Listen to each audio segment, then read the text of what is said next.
さんこんにちは、こんばんは。ポート研究部です。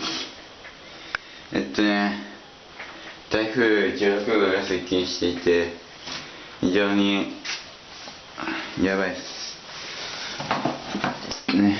見てみましょうか。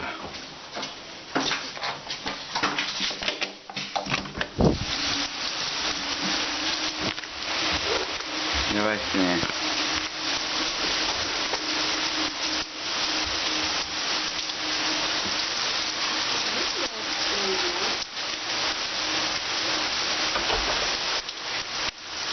めっちゃ降ってますね。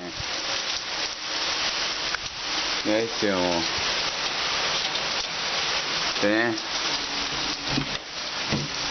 現在は茅ヶ崎市に大雨洪水暴風波浪警報が出てんで、海には近づかないでください。はい。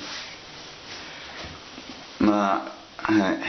今日寝起きでこんな格好ですね。まあ、学校休みになってほしいですね。だけど、12時ぐらいからなんか晴れるらしいです。は